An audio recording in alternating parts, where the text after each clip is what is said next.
Welcome back to the Monmouth Basketball Hawks Nest podcast. We're coming to you with the sweep over the Buffalo trip, wins over Niagara and Canisius on the road. Always a difficult trip for any MAC team going in there. 8-hour bus trip for us, 9-hour bus trip for us. Always a rough trip no matter how good they are. And either way, Monmouth got it done this weekend, showed who they are, winning when they need to, how they need to. Going to 7-1 on the season, their best start since I believe the mid '90s. Really, really great start for the Hawks. Mark, how are you feeling so far? Feeling great for it's a Buffalo sweep for Monmouth. For me personally, I need one more big win in Buffalo tomorrow night, and then I can go to bed happy. But Monmouth over the weekend did enough to get by two teams. Monmouth had two really good halves and two halves that showed some wrinkles, in my opinion. So the Niagara game, Niagara was kind of controlling the pace the first half. It was back and forth. They grew the lead to about, I think the farthest was about 5 or 6 points. At halftime, we got it down to 2. In the second half, it was all Monmouth. I mean, Monmouth really ran away with the game a little bit. They got up to a 14-point lead. I think at one point it was 47-33, around there. And Niagara kind of snuck back into the game the final 5 minutes. They made it interesting. They really never got it below 5 or 6 points. So Monmouth did a good job of at least holding them off. They didn't let it get to a one-possession game, which is not, exactly what you don't want to see on the road. Because when you play a road game versus a conference team, every game is a war. Every single game, no matter who you're playing. And, they didn't let it get close enough where it was, all right, we're a possession away from losing this game or one shot away from Marcus Hammond. They did a good enough job closing out that game. They get a 57-49 point win. And Niagara's a good team. They're not a bad basketball team. They've played very well against high major competition this year. They've been in most of their games. That's a really, really good win on the road to start the next season. Yeah, Niagara is a team that will battle you. They were dictating pace. They were up in Monmouth's chest. They play really tough defense, but Monmouth really honed in on their main players and held them all. I mean, Marcus Hammond 2 for 9, Sammy Oreo 2 for 10, Noah Thomason 2 for 9. So Justin Roberts got going a little bit off the bench. They held Greg Kwakamensa to 2 points. He's one of the best 6 men in the league. And then you look on the Monmouth side. Walker Miller had a tough one in this one, just not finishing around the basket, but ended up with 8 rebounds. Nikkei Ruddy had 10 boards and 6 points, and then McClary was really assertive. He had 12 and 5. Shavar Reynolds 13, and then George Pappas on just 8 shots, 14 points to go with 7 rebounds. And I'm going to highlight him later at the after we conclude Canisius and kind of campaign on why I went through box scores of all 3 teams that went 2-0 in the MAC to start this weekend. George Pappas probably had the best individual 2 games combined for of those 3 teams that went 2-0, Monmouth, Iona, and Fairfield, where he should be, in my opinion, the front runner for MAC Player of the Week again. Yeah, George has just been a catalyst for this team. And even when he's having an off shooting night, he somehow finds a way to get 13, 14, 15 points. And, Marcus McClary, I tweeted out this game, I think one of the most underrated parts of why this team is succeeding the way it is on offense is Marcus McClary's jump shot. I mean, we saw in past years he can drive to the basket. He started kind of developing that three-point shot a little bit the last couple of years. And right now, he is just sizing guys up, like I said last week. He sizes the guy up, takes one step back, hits a jumper in his face. And that's something that this offense needs because coming into the year, you knew Pappas was going to shoot the lights out. You knew what Shavar was. And after that, we really didn't know coming into the year who was who. Like Walker Miller was a complete unknown. Nikkei Ruddy, we know he's a workhorse, defensive rebounding guy, not great on offense usually. Miles Foster had a nice touch. Was he going to develop? Miles Ruth, nice drive to the basket, not really a three-point shooter. Like, you start going through the team, there are a lot of question marks about the offense coming into the year, but Walker Miller and Marcus McClary being 2 huge offensive pieces and what they've done so far, I think Marcus is just such an underrated piece to what this team is doing on offense right now. We know his defense, but offense, he's just been unbelievable. Yeah, the only complaint I have with Marcus this year is his free throw shooting, which Yeah, is that's right another. at about 50%. And it's so weird because he's improved his jump shot so much, especially he's a killer from the mid range. I don't know if maybe he needs to mimic that side step, size him up and, shimmy to the right or something before he takes his free throw because Whatever you he's got to going to do. start knocking those down. Yeah, I mean, whatever you got to do, I'm fine with it. And, We had a kid when we played rec basketball, and they were goofing around, but we had a kid shoot from the back of the arc of the free throw line. uh-huh. We had guys go on the corners of the free throw. I mean, once in a while, you see crazy stuff like that. I think in college a couple of years ago, there was a guy that went either all the way back to the side. And once in a while, I mean, listen, whatever you got to do, if the ball goes in the basket, nobody cares after that. And the stat line, if it says you're 7 for 8, nobody really cares how you did it. So go do whichever you got to do. But the field goal percentage keeps popping out to me in these games because Monmouth shot 40% from the field, which is pretty good. It's not amazing. They shot 40 from three, but they held Niagara to 29% shooting. And you Yeah. see that in a lot of Monmouth box scores now, holding teams under 30, 35% shooting. And when Monmouth can do that, the way they can score, when you play defense like that, they're just so hard to beat, and that's why they're 7-1. Yeah, and give a nod to George Pappas, who not only has been Monmouth's top scorer this year, but he was glued to Marcus Hammond Yep. surprisingly throughout that game. And I'm sitting there and I'm going, we have Shavar Reynolds, who's one of the best on-ball defenders in the Big East. We have Marcus McClary, who's been a standout defender his whole time here. We have Miles Ruth, who arguably a top 10 defensive ball guard, and then Sam Chapeau, and we're putting George on him, and George rose to the occasion. He was all over Marcus Hammond, used his length, used his grit. They did a lot of jumping Marcus Hammond with an extra big off screens, make somebody else beat them. So really great second half adjustments again by King Rice in this one, where Niagara made Monmouth uncomfortable in the first half, and then Monmouth put on one of those.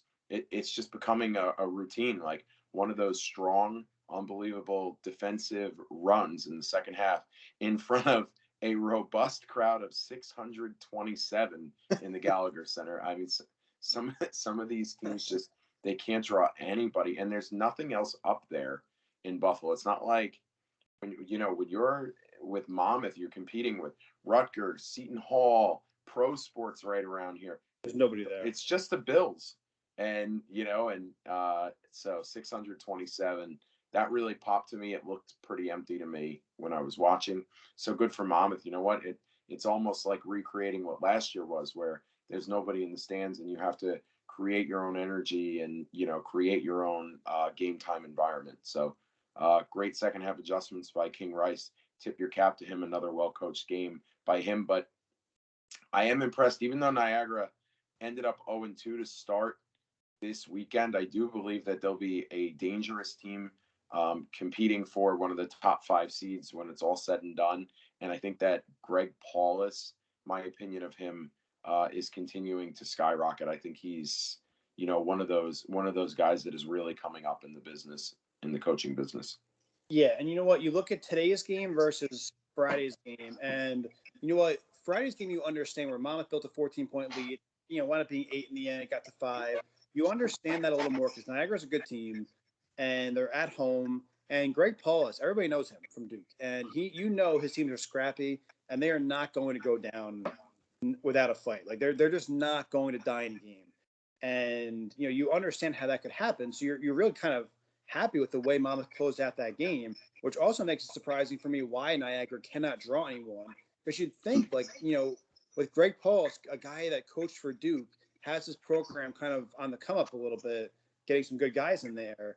You're surprised they don't draw better, like 600. Like for there to be 600 in Monmouth, now we don't draw amazing numbers, but we're still typically in the 2,500s, 3,000s on a decent night. If it's a really good night, it's in the 4,000s. But it would take like a blizzard and like an outbreak or something for Monmouth to have 600 people. Like, I mean, I even when I was a student and they were awful. There were still 1,200, 1,500 people in the stands. So it's just very interesting how they're just not drawing anybody. But yeah, a Greg Paul's coach team. He's definitely a rising star in this business. He's got to prove it at this level first, but his teams look like they're definitely playing hard for him. And it won't be long before he's in the conversation. Niagara is one of the top few teams. Yeah, so happy with how that one went. I thought that was the one I was really worried about as we were Yep. going in. And then, they turn the corner and Monmouth comes out guns a-blazing against Canisius, who happened to be down their top scorer, Malik Green, turned an ankle on Friday night. Monmouth kind of was lucky there, and unfortunately for the kid, he couldn't play on Sunday, resting the ankle. Monmouth just comes out and storms out to a 47-26 lead, to the point where King Rice was running out a lineup of Jack Holmstrom, Teron Allen, Clement Vuga, Miles Ruth, and Sam Chapu for the last 3+ minutes in the first half. Yeah, you know what? And this is where the game got kind of crazy. At one point, it was 41-18. Like 41-18. At that point, like, you're all right, game, set, match. We're going home with a sweep. And, it gets to 21 at halftime. You're like, all right, we have a good lead. And you know what? People on Twitter were kind of going back and forth with me a little bit with King Rice taking the guys out. I get both sides of it. I understand wanting to kind of step on their throats and get to a 30-point lead and smack them around a little more and just kind of really put them away. But I also get wanting to rest those guys for a few minutes and have a strong second half push. First 10 minutes, close them out, and then, Chapu and Allen and Vuga and Holmstrom get those minutes to the last half of the second half. I understand that. But it just, when you do that, it almost woke up Canisius a little bit like, oh, they think this game's over. Here we go. We're going to make some adjustments at halftime, and we'll see what happens. And Canisius in the second half came out defensively. I mean, they turned us over the first 3 possessions, and we could not get anything going. We could barely dribble the ball in our half court set. They just kept turning us over, and we kept taking bad shots. They were driving the basket, and before you knew it, it went from 21, and before you know it, it was like 14, and then 12, and eventually down to 8. And you're like, are we really only up 8 points in this game? It's like Towson all over again. We're up like 24-1, and before you know it, it's 34-33. It kind of had that similar feeling to it, but now it's a conference game versus the lowest preseason ranked team in the league. You can't lose this game. So it got a little hairy there, and we'll get to the ending in a minute, but Monmouth jumped out to such a good lead, and everything was so in sync on offense. Walker Miller's hitting floaters. Got Sam Chapu driving through the lane, banking off the backboard. Pap's hitting shots. Shavar's hitting shots. Everybody's doing their thing out there, and everything was flowing. And then it's like we came out in the second half, and those first few minutes, we were like almost expecting them to just not play.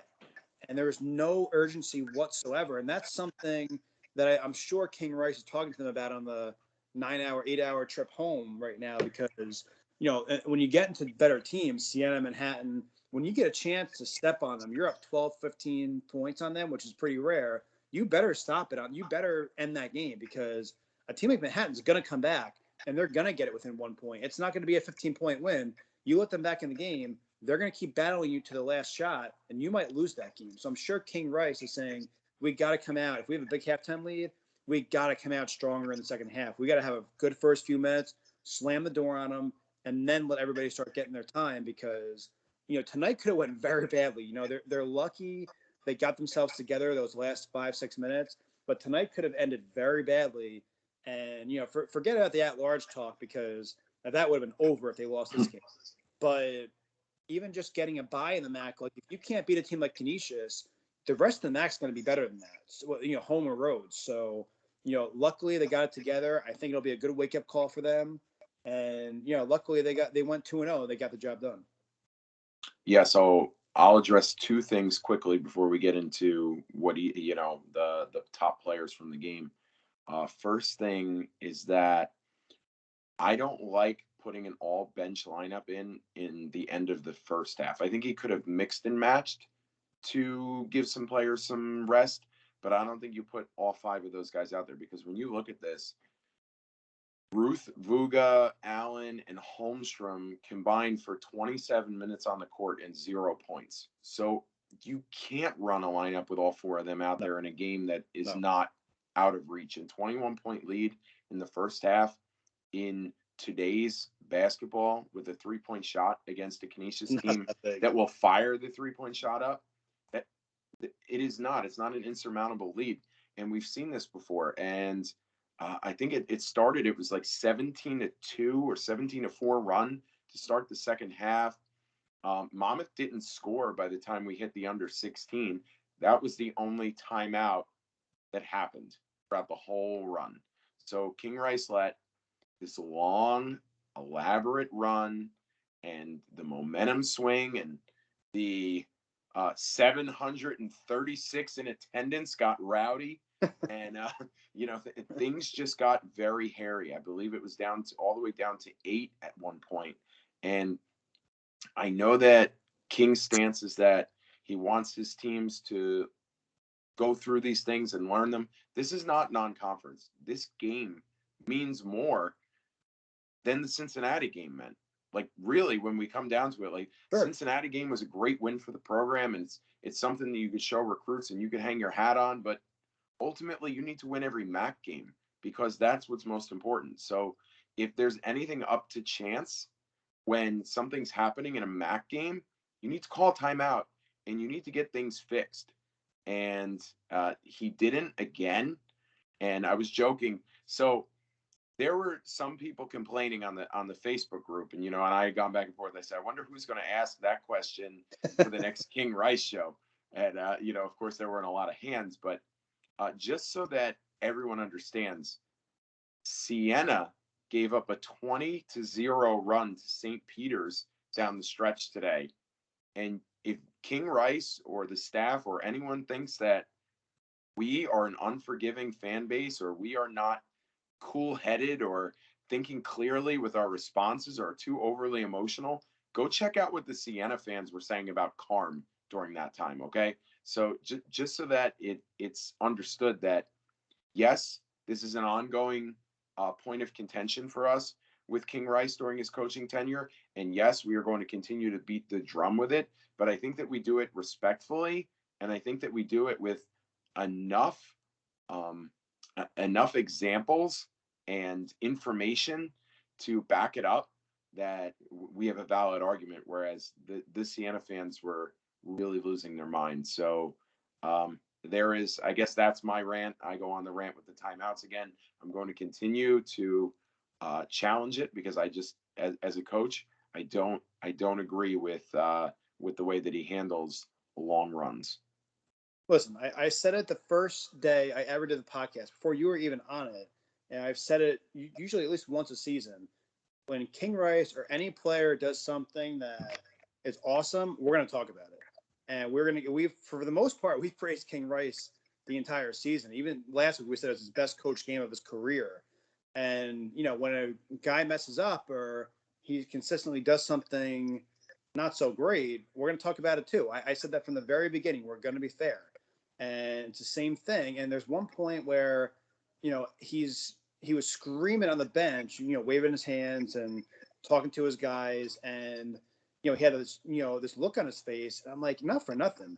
You got nobody to blame but yourself. I know you're not out there playing. I know you're not the one playing the game, but you cannot let a 24-point lead slip to 8 that quickly. It just can't happen. It's not Iona or, one of the top teams in the conference or St. John's next week that, maybe they were sleepwalking a little bit and their talent took over and they got it back. Like that, you can almost understand because a team woke up. Like that happens. This is Canisius, guys. Like Canisius is going to think they're going to rank 10th or 11th in the league. They're probably going to go 4-16 or worse. Like this is not a good basketball team. They have a couple good guys, but this is not a great team. We overpower them. So you've got to find a way to in that game. And I know you're waiting for the under timeout, but you got 3 of them in the second half. You got 3 timeouts to use. So at some point, you got to stop that momentum. And whether it's a stop momentum or make a quick adjustment, once that lead gets from 24 to 14 or 15, you got to call timeout there. You can't let it get below 15. Because at that point, you see the looks on the guys on Canisius. They're clapping their hands and Shavarin pap his face. They're stomping around, they're jumping around. Now they got confidence on their home court. And if they had hit a couple shots there and gotten a couple calls, it might have been a 1 or 2 point game. And I'll tell you what, this is the first time I'm saying this since for a few years probably. But I actually felt Monmouth got a really good whistle today. Most of the time, I feel like Monmouth gets like a 30-70 whistle. I actually felt like we got a few more calls, maybe a 60-40 whistle in our favor today. And, if we don't get those few calls and if they make a couple more shots, that's a very, very bad potential loss for this team. And it's one thing I just wish King would learn from it because it's happened too many times. And again, it worked out for him in the end because he won by 14 points and we're here talking, complaining about it. So he can say whatever he wants. But eventually that's going to burn you. And it has burned you before. We had a 24-1 lead against Towson and it got down to 1 or 2 points. So when you're in MAC play, there's no messing around. It's like, in college football where you got to add to your resume and kick the hell out of a team to, build up your resume a little bit and make it look good on the score sheet. Again, that doesn't really matter in college basketball, but it's one of those feel-good things where we're not in a conference experimenting against Hofstra or Colgate. We're in a conference regular season game. You've got to go out, and if you have a lead, go pound that team because if they're up on us, they would do the same thing to us. So go pound that team, knock them down, don't let them back in the game, and win the game by 35 points, like Iona did against Rider the other night by 26 points or whatever it was. Go get that kind of a win. But I'll tell you, this was as scary of a 14-point win as I've seen. And I never really felt like we were going to lose the game, but I definitely felt like it was going to get closer than 8, and I was going to start sweating a little bit. But I've never been that anxious over a 14-point win. I'm glad it worked out in the end, but man, a couple shots and a couple calls, it was going to go the other way, I'm telling you. Yeah, Monmouth shot 9 of 18 from the free throw line in the second half. They only shot 4 threes. They had a lot of turnovers. They had a couple defensive lapses. I wonder if it was that their legs were heavy in the second game of the long road trip, or if it was mental because of what was going on and Canisius getting the momentum. Not 100% sure, but really not the typical Monmouth team we've seen in that second half. Overall, you had Walker Miller go for a career high 24. I Huge felt game. like Walker Miller had a difficult time finishing a couple shots early in the game where he could have easily had 30. But he did hit 9 of 11 from the free throw line. George Pappas, 19 points, 11 rebounds on 7 of 11 shooting, hit all his free throws. A first career double-double for George. Shavar Reynolds, 7 of 14 from the field, 18 points. He missed 3 free throws, which is very uncharacteristic. Marcus McClary was just in a funk this whole game. He was in foul trouble. He was in and out of the lineup. Ended up with only 3 points, 1 of 4 from the free throw line, 1 of 3 from the field. Kudos to Sam Chapu and Miles Foster, who both hit all 3 of their shots in this one, 8 and 7 points respectively. For those Monmouth fans who are calling for King to expand the rotation and play more players, take a look at the bottom of this box score and take a look at the lack of production from the younger players who got in, and then you will understand why there's such a gap between them and the starting 5 plus the top couple of reserves. And a lot of it is experience, development, talent, and maturity. And that's why you have to go with your main guys many, many minutes for Monmouth with this particular roster. Yeah, I feel like we are really 8-9 deep. I mean, you look at the roster, you got your starting 5, and then I feel like Foster's done a great job. Ruth is a great backup point guard. He'd be starting for a lot of teams. Teron Allen has come on and played well. Not his best game today. Obviously, didn't get many minutes and didn't really take more than one shot, but he's been playing pretty well off the bench. And Sancho Poo's been really good for this team. After that, I mean, those are really the 4. I would say Vuga was probably next. He doesn't make a lot of mistakes and he'll rebound and just kind of play a quality game for you. Holmstrom, I wonder sometimes if they should have redshirted him either last year or this year. I just feel like at this point, he's not going to get the necessary shots or minutes to really develop. Like when McClary and Pappas and even Malik Martin, when these guys were freshmen, even though they weren't great yet, like, McClary didn't have an offensive game. Pappas wasn't hitting his shots. Malik was a little out of whack and kind of, hyper, very over hyper and, turnover prone in the court. At least they were getting minutes and you could see the shots and you could kind of see the future. Like maybe these guys can develop a little bit. With Holmstrom, I just feel like when he's out there, he's setting screens, playing okay defense, and not really taking shots. And again, that might be just part of his role right now, but I just feel like he's not giving you a whole lot when he's out there. And I wonder if a year kind of watching from the bench and redshirting and, working on his muscle and his 3-point shot, which he was really brought in here for, similar to Colin Stewart and Pappas and our three, guys from the past. I just wonder if they should have redshirted him because I just don't see him getting the minutes this year and the shots to really develop. And then he's a junior next year, and you don't really know what you have. So I think this team really is a 9 deep team. Maybe when Jarvis comes back, make it 10. But I think that's really the rotation right now. Yeah, and I see no reason to be expanding the rotation. One thing that's pretty notable is that over the last 2 weeks or so, Sam Chapu seems to have hopped above Miles Ruth in the pecking order, pretty much Yep. sparked by his great game against Princeton when Miles Ruth was out sick with pink eye.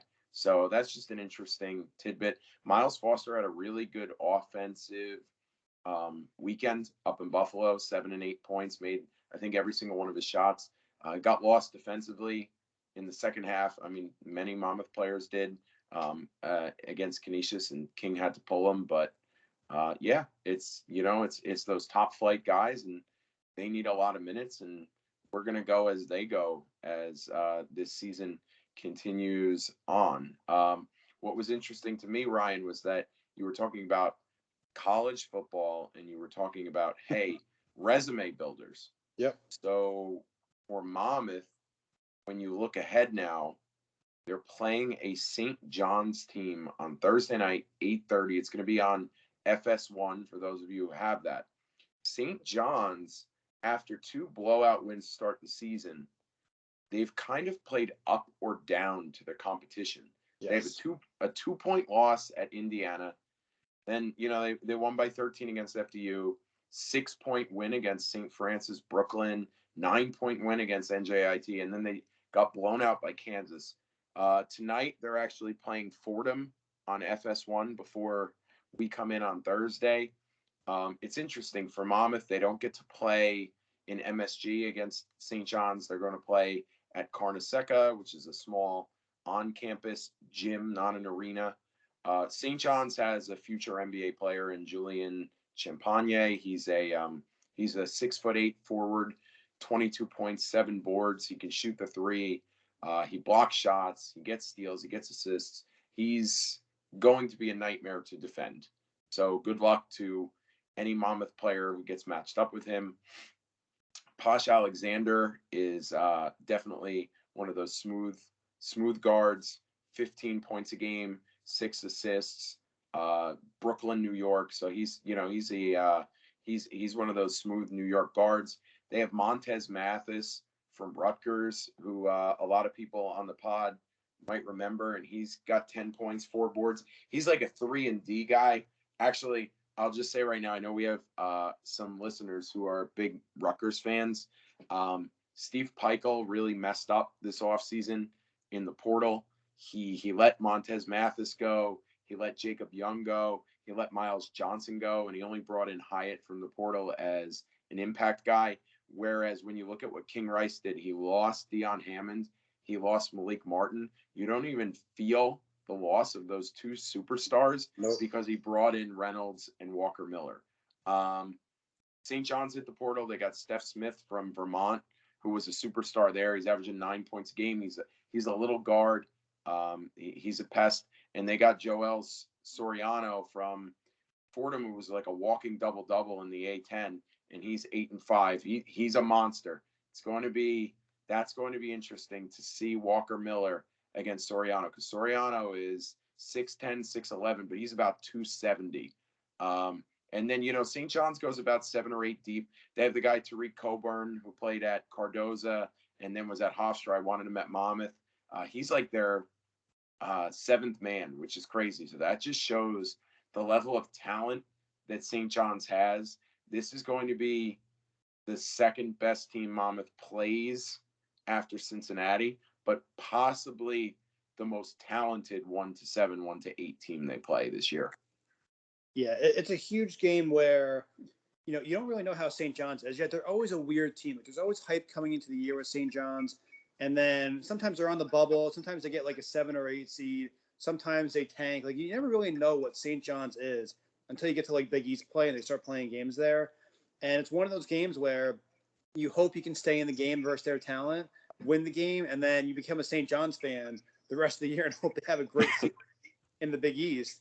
I do listen. We beat Cincinnati, and I just don't think there's a game on our schedule that I don't believe our team can win. I mean, at this point, I mean, Pitt is not a good ACC team. They are one of the worst Power Five teams in the country, honestly. Probably one of the worst high major teams in the country. And after that, you get a lot of tough mid-major teams.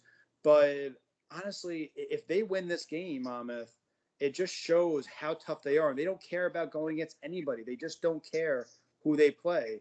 And I won't even get into the whole thing with Carolina, but it does make you wonder. Had they come to Monmouth, it's interesting to wonder what kind of game it would have been. I'm not saying we would have beat them or even been within 10 points, but it's just interesting to think about what that game would have looked like. But that's neither here nor there. We'll move past that. But either way, St. John's, this is a massive game for Monmouth again. And if they can get it going to the Pittsburgh game, I have full belief we can beat Pittsburgh. And then you get your last few out of conference games. So, it's a huge game for Monmouth. And going to Rutgers just for a second, what a pitiful season they're having. Oh my God. They beat Lehigh in overtime, who we handled pretty easily. They beat Merrimack, only scored 48 points on them out of the NEC.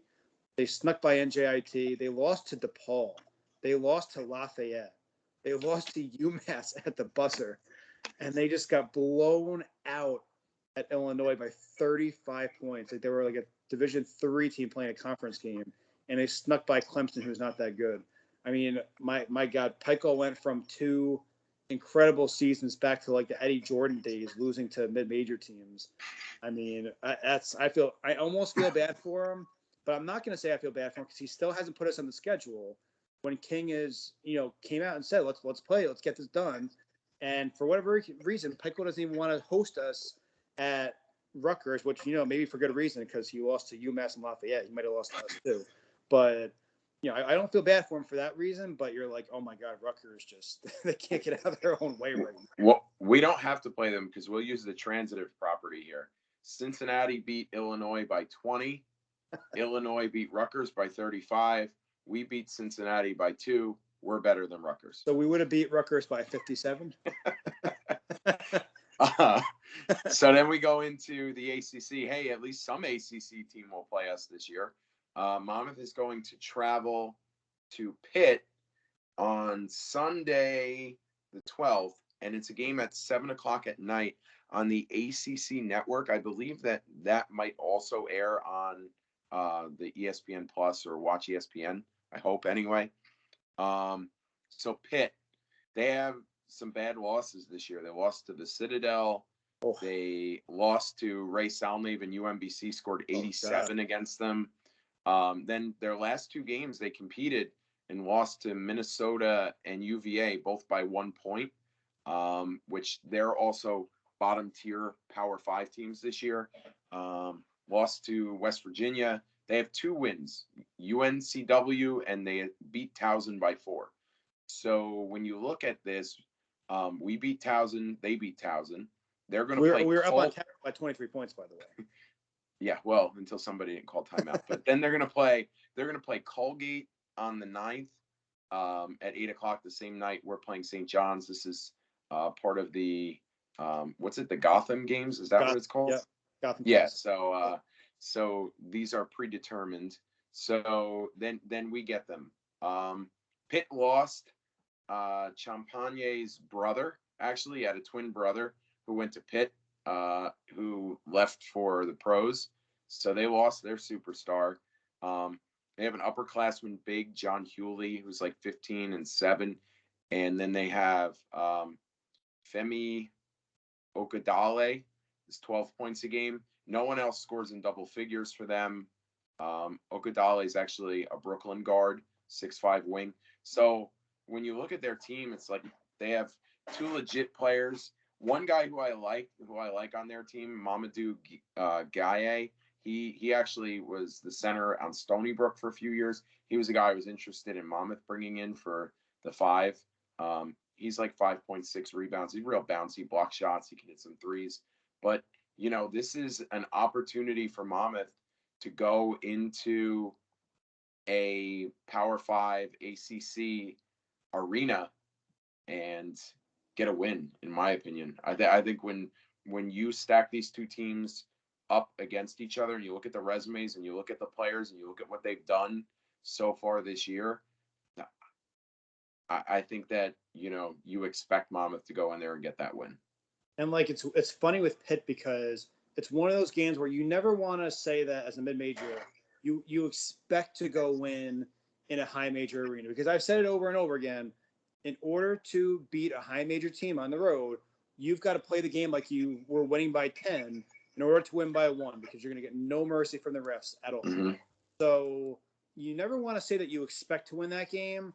But if we're being honest, if Monmouth keeps this streak going and they play well throughout the year and they have, a 2016-like season, and you're looking at them on the bubble in March and you see the games that they've played on their resume, if they lose to Pitt, that's actually going to count as a bad loss. And it's going to be in like the red column where you're looking at the bad losses for Monmouth. So it's one of those games where, although you don't expect to win, I actually kind of think we matched very well with them. And I do kind of expect to win that game, especially if they beat St. John's. I expect to go into Pitt, take care of them, and go into the rest of our season. It's one of those games where you hope you at least keep the St. John's game close and hopefully win it. And then going to Pitt, I really think we win that game. I really do. And then we go out to Yale. And this is a series we've been having for a while under King Rice. And Yale is always up there. It's always Princeton, Yale, Harvard in the Ivy League. And they're always significantly better than everybody else in that league. And when you look at Yale, they're 5-5. So, yeah, they have a 20-point win over UMass, beat Rutgers. So, Yale is better than Rutgers. They got blown out at Seton Hall. They beat Siena by about 30. They lost to a close one to Vermont, who's always good. Bad loss to Southern Utah. They beat a good Milwaukee team. Lost to St. Francis Brooklyn, which is odd. They beat Lehigh, and they just got trounced by number 21 Auburn. They're going to play Albany and Iona before we get our matchup with them, because we're looking a little bit ahead here. Tuesday, December 14th, Yale and Monmouth. When you look at Yale, 5-5 is a good. So they have a non-D1 win, but even 4-5 is a good out-of-conference record for an Ivy League school. They have a guard, Azar Swain. He's legit. He's 18 points, 4.5 rebounds, shoots it well from everywhere, the free throw line, the 3. Then they have another guard, Cotton, and he averages 12 a game.